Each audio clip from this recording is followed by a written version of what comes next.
Pero kung maaari na bawas-bawasan natin ang pagkain o pag-inom ng mga matatamis, malaking tulong po yun to help lower down our blood pressure at to help reduce the incidence ng atake sa puso. Dahil yung mga matatamis po, the glucose, attracts deposits doon sa ating mga ugat.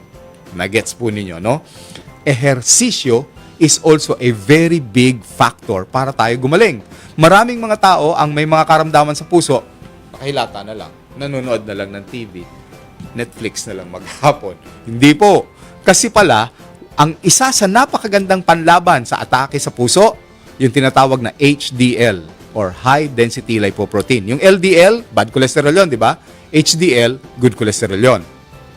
Ang HDL, nakukuha yan sa pagkain ng mga salmon, mga isda, mga gulay, pero mas malaki ang makukuha nating HDL kung mag-ehersisyo tayo.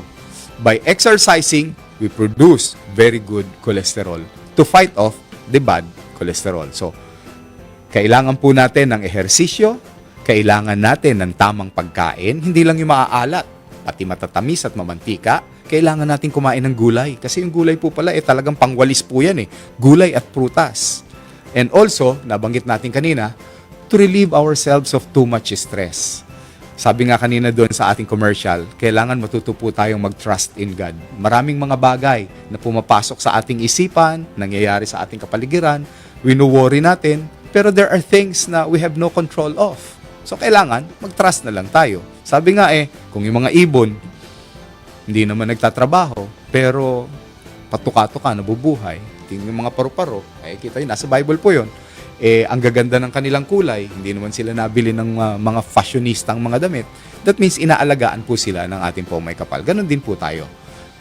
He takes care of us if we take care of ourselves. At may nag-text, sabi, yung karoshi pala sa Japan lang, di sila lang atakihin yan. Hindi. Pag sinabing karoshi, over-fatigue and overstressed, which is one contributor to suffering a heart attack. And it can happen all over the world kahit kanino, bata man o matanda. Kamukha nga ng sabi ko, hindi nga mga senior citizen ang inaatake ng sa puso doon ng karoshi pati mga bata. So, kailangan mag-iingat po tayo. Ha? Rica Luterio Marcial. Ako po, mababaw ang tulog ko sa gabi.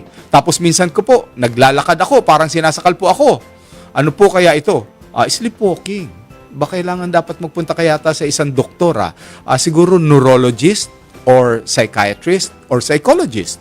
At para malaman kung bakit bumabangon ka at nakapaglalakad sa gabi. May mga ganun tao, sleepwalker. It doesn't mean it's bad, but it only means that you are undergoing something, could be stress also.